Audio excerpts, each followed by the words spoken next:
Hey everyone, and welcome to another episode of Content Marketing Engineered. Today's guest describes himself as a technical guy adapting to the new reality of content marketing. And today we'll hear about his journey from engineer to business development director and how he sees content marketing as a key strategy for growing revenue.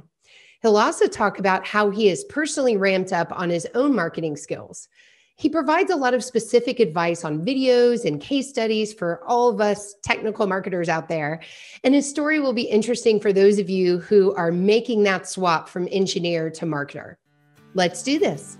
Welcome to Content Marketing Engineered, your source for building trust and generating demand with technical content. Here is your host, Wendy Covey. Hi, and welcome to Content Marketing Engineered. On each episode, I'll break down an industry trend, challenge, or best practice in reaching technical audiences.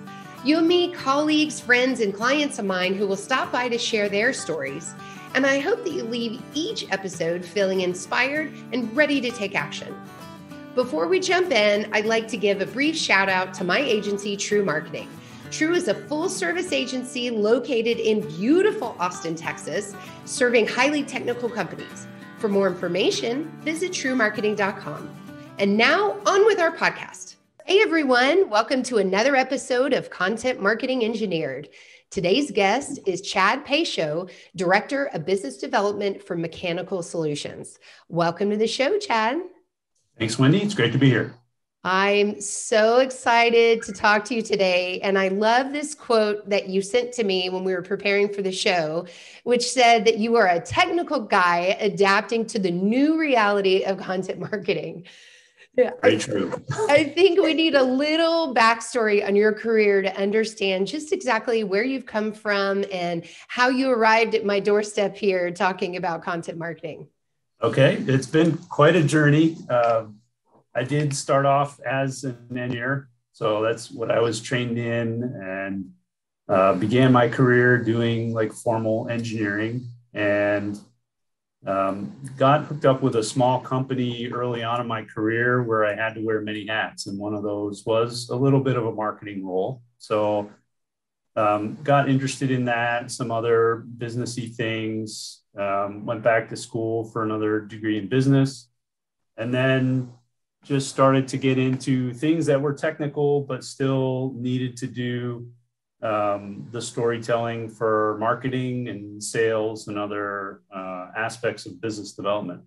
So I've worn a lot of different technical hats, different industries, mostly in like power generation or somewhere closely related to that.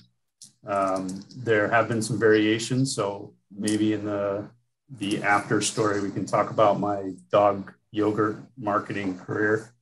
We're absolutely going to be talking about that today. Okay, fair enough. You can't dangle that out there and us not dive in. So yeah, so but mostly technical, and then recently I ended up at my current company, Mechanical Solutions, where we really focus on troubleshooting for rotating machinery. So that can be little pumps, big turbines, like power plants, big, expensive, hard to solve problems.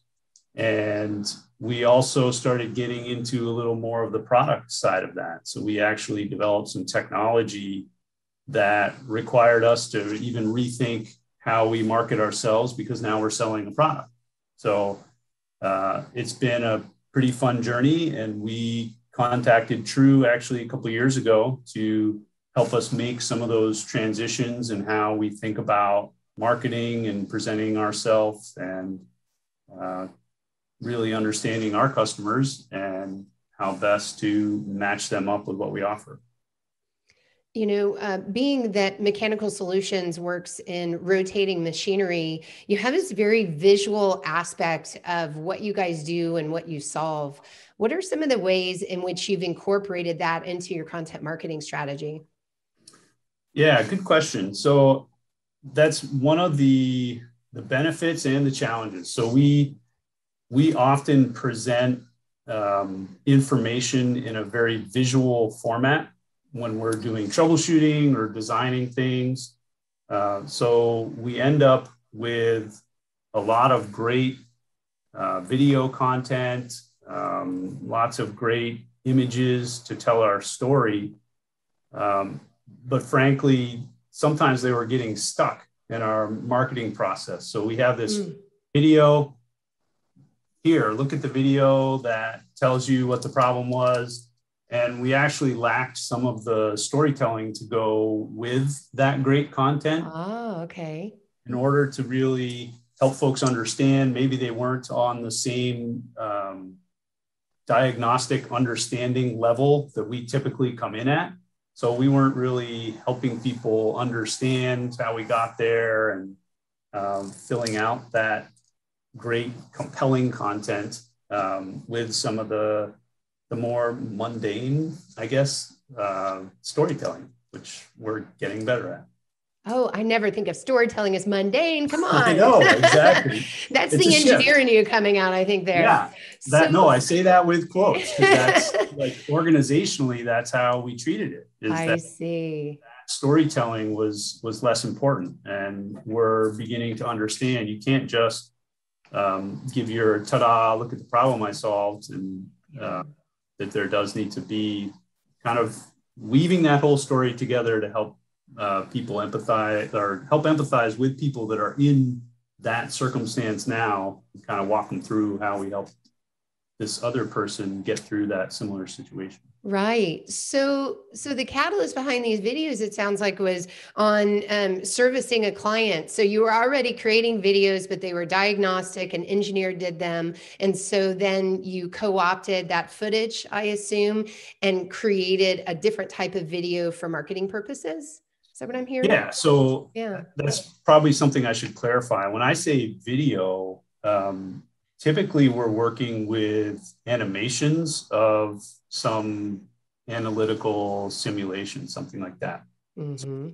What counts as video in the eye candy world, but it's not like a long form video with talking heads and, B-roll and all those sorts of things. They're just animations that help people understand what's going on in a technical sense. So that they're moving pictures, for lack of a better. Yeah.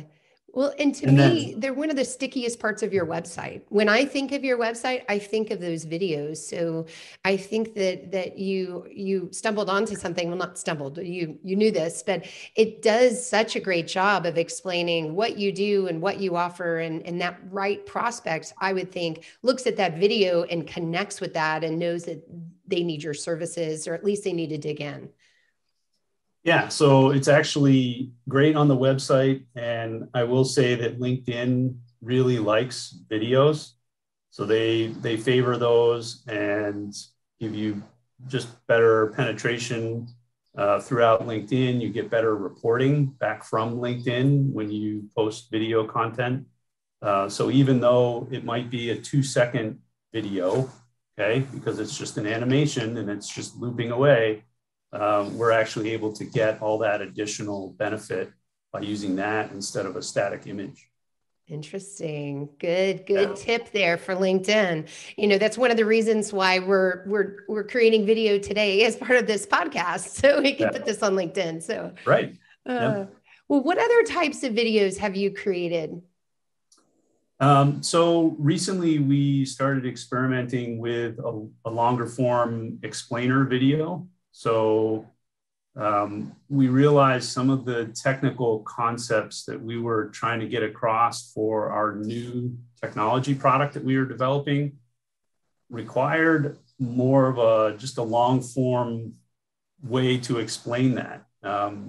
As like sales personnel, we found ourselves doing a lot of like hand waving and explaining, and we're doing it again and again and again. But it really wasn't something that you could do as a simple blog article either. Like it really did require movement to the storytelling just to be able to explain some of the details behind the technology. So we opted to go with the explainer video format. just to help do that in a technical but still a compelling story kind of way. And so far it's been very successful. Like, we're still just getting started with the most frequently asked questions. But that's been very helpful, not only from a sales perspective, but even from our genuine desire to help people understand. We've had people come back to us and, I get it. Okay. Thank you. Oh, good. I was just about to say, how do you know that it's successful? So it sounds like a lot of anecdotal feedback from people who appreciated the content. Yeah. And then just the statistics that you do get from both LinkedIn and our website have just shown great video retention, like making it through to the end of the video. So we're telling the story well enough that they want to hang on and see how it works. Yeah. Well, you've mentioned storytelling several times. So let's pull back bigger picture real quick. How did you first adopt this mindset that we need to be in a storytelling mode? And what are some of the ways in which you created that story that you're now executing on in videos and other types of content? So it was a real awakening. I think once we began to understand how content marketing was really supposed to work, and it wasn't just a buzzword anymore.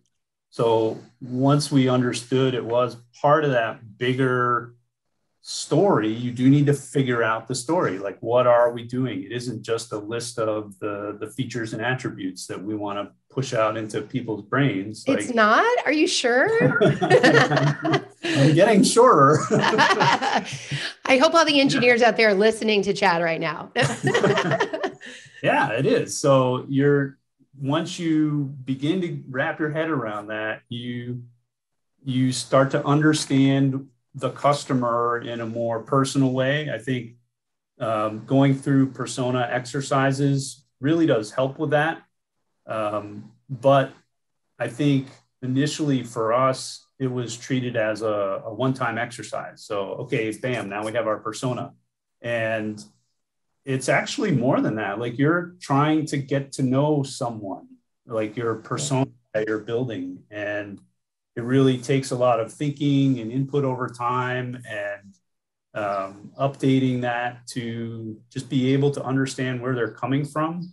And for me personally, that's really helped to understand them better, to empathize with them better. Like, man, these guys are really in a pinch. This is an awful place to be. How can I help quickly and effectively explain how we might be able to help them? Like, it just changes your frame of reference. So switching into the story just becomes more natural once you treat it like a relationship. Mm-hmm. And so so it sounds like persona definition, but like you said, really adopting that persona mindset was big. And then where did you first take that story? Was it on your solutions pages, into these videos? How did you first execute on that? Or maybe it was sales material? I think it was initially with the blog, was probably a most active content piece. I think we actually came into content marketing with a fair amount of content. It was just not misrepresented, just poorly packaged, I'll say. Okay. Yeah. Technical content, all kinds of case studies and papers and things that we had done to tell our story in that way. But it wasn't really packaged with personas and actual people that were trying to make decisions about how to solve their problem in mind. So getting that persona loaded in began to affect how we did our blogs. That was like our freshest content that we were doing. And then I think that probably relates to our LinkedIn as well. I think of those as like super micro blogs a lot of times. So we're presenting content, but we're giving some little things in there that thinking through the persona actually drives how we're presenting that content on LinkedIn as well. Mm-hmm.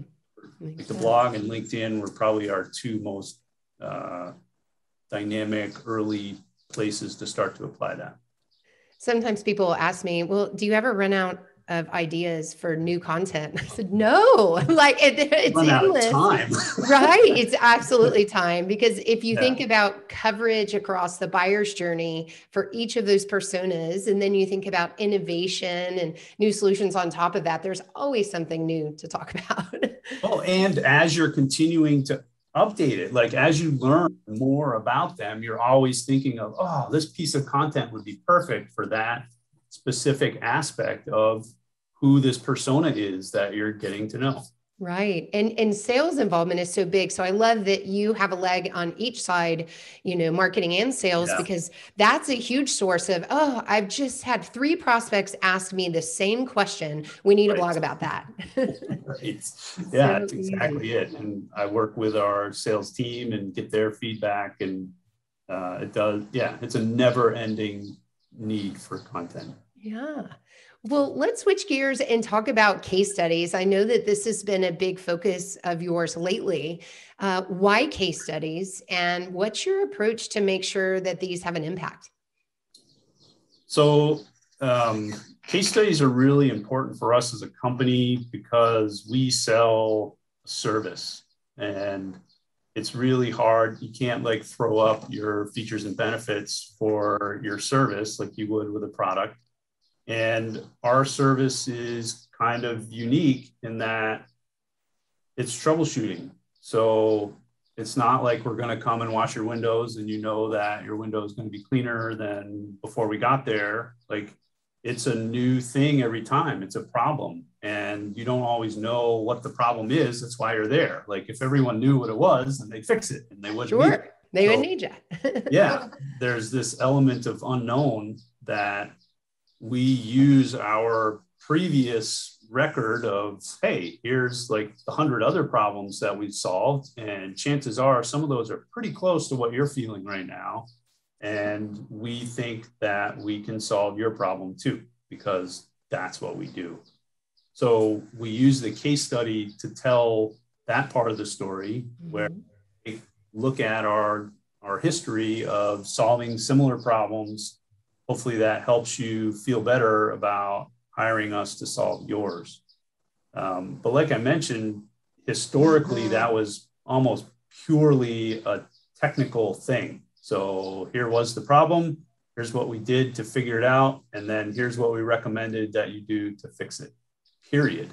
So the story was really mechanical solutions coming to the rescue, but it was all about your efforts and what you did, right? Yeah, but even then, it wasn't like the rescue element. It was even more confined to, this is the problem, this is the diagnosis, and this is the solution. Oh, I see. Yeah, the diagnosis. Yeah. Uh-huh. So there wasn't even the drama behind it, like on. So we're trying to get a lot more disciplined about, all right, let's help understand what the real problem the customer is facing. Like, how badly does this hurt the trouble that they're going through? And that might be,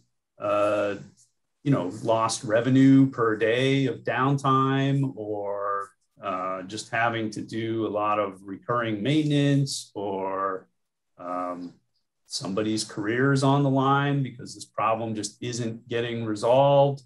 It could be lawsuits. Like, there are a lot of lawsuits in what we get involved in that make some of the storytelling challenging. Like, we very seldom can we identify our customers, period. So it's hard to maintain that anonymity, and still, like, we have marquee customers. We have great customers. They're world-renowned customers, but we can't talk about it because that was a really sticky situation. And lawyers do what lawyers do. So we maintain the anonymity, but it's also made us shy about getting some of that backstory put into the case study. So we're trying to be more intentional about getting that backstory, understanding where the customer is coming from, what led up to their decision-making process where they're engaging with us, and then also helping to understand more of the happily ever after. Like, did they actually implement this, and how successful was it? And making sure that we complete that entire story from start to finish. So legal challenges aside, have you found that your customers are pretty willing to allow you to create a case study of your work with them, provided you're, following the right guidelines? For the most part. So as long as we maintain that anonymity, most of them are fine. Some of them don't even want it out there, even though it's anonymized. So they don't want their images, like the locations that I was talking about, things like that. It's too hot, either legally or just competitively. So for those, we don't do case studies, obviously. But we do have a very strong word of mouth referral for situations like that. Oh, good. Talk about. Yeah. So what are some of the ways in which you are driving traffic to your content? You mentioned LinkedIn. It sounds like that's a big tool for you. So maybe you could speak to perhaps how you're using LinkedIn and maybe other ways in which you're driving traffic. Yeah, so LinkedIn is definitely the primary way that we drive traffic. We've put a lot of effort and investment into the LinkedIn platform. Most of that is through publishing our content to LinkedIn. And then that does pull people back to our website. So when we throw out these case studies where it does have this kind of, it's a technical whodunit for engineers, so we try and set the bait with, okay, here's the problem. Do you want to? What would you do? Right, exactly. Oh, so it does drive traffic to our website to help people engage with that. Similar on the blogs, like we throw out a lot of teaching type things on our blogs that we then promote through LinkedIn. That's probably our biggest traffic driver. We don't do a lot with online advertising, AdWords, or anything like that. We rely on the really targeted approach of LinkedIn to be able to hit who we want to talk to. Yeah. And of course, you have a very healthy organic search program going on with your blogging and videos and just your steady cadence of new content. Yeah. Okay. Build out our content accordingly. I think blogs are probably the most targeted for that. Yeah. We don't do our case studies with that in mind. Usually we're working on those other things, but the blogs, we've actually picked up some very helpful search rankings based on our blog articles. Great. So get them through the door through LinkedIn and through your blogging. And then once they're there, you view your case studies as kind of a later in the buyer's journey as someone's considering using you. Or of course, the clickbait of, I want to solve this. I love that. I think that's a neat hook. It makes sense. Yeah. Well, as you reflect on this journey of engineer turned marketer, if you will, just what are some big lessons you've learned or advice to others in your shoes who, are trying to make that transition as well? I think the big lesson for me and within our organization as well, like that's kind of how I think about this, was to stop thinking about it as advertising. That was a really helpful thing to just begin to decode content marketing. So you aren't just trying to sneak in your product features and benefits again. You really are trying to help people understand what you're about and how you can solve their problems. So that was a real big one. Just not being afraid to do a little bit of content marketing. I think content marketing can be very scary and all-encompassing. Like people that do it well, they do a lot of it well. So being able to take baby steps and get started and understand that that's okay. That was really helpful. And it's a dynamic environment. So having a teachable attitude and being able to learn what the methods are and kind of the latest and greatest and cutting edge, that's been really helpful. Yeah, those are good ones. And I like that you have this inquisitive nature, and also you're just not afraid to try things. Like, let's try these explainer videos or these 3-second, what do you say, moving pictures, however you described it, moving images. So I think that's worked well for you because you've seen what gains traction. And I love that in today's digital marketing world, there's so many things that can be measured, so you can get that feedback and figure out, oh, okay, I have something here. Let me double down there and maybe, divest somewhere else. Yeah, it does help to get that feedback. I mean, everything has not been a smashing success. So we try things and they're total duds, and then we don't do that again, or look for maybe a different way to try it again later on. But you do start to learn what works, and you are able to focus instead of just going like, oh, we should do more on LinkedIn. Like, you actually begin to understand what works on LinkedIn and what does not work on LinkedIn, and you can work accordingly. Right. And it's not just checking some activity box, it's actually having your story right and getting your story right on LinkedIn. And right. So every time you tell it, like, that's part of the storytelling thing, is you've got to be cohesive. And every time you're putting stuff out there, it's part of that overall story.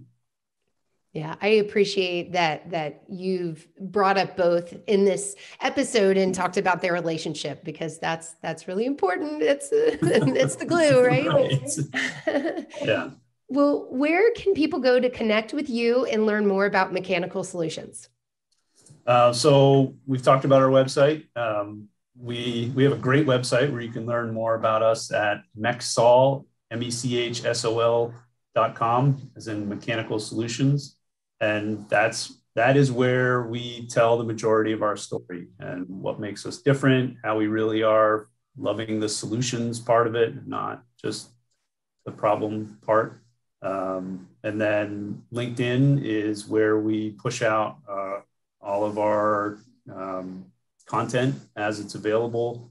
And that's just a great way where people can follow us and stay tuned into what we're doing. And if you'd like to connect with Chad on LinkedIn, it's Chad Pasho, which is spelled Pasho. I always had to clarify on these interesting last names. So yes. Yeah. Well, Chad, thank you so much for being on the show today and sharing your content marketing journey. Really appreciate it. Well, thank you, Wendy, and thanks for all your help on that journey as well.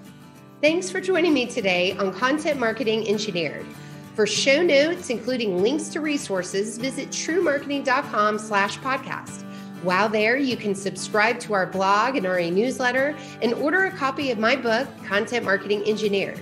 Also, I would love your reviews on this podcast. So please, when you get a chance, subscribe and leave me your review on your favorite podcast subscription platform.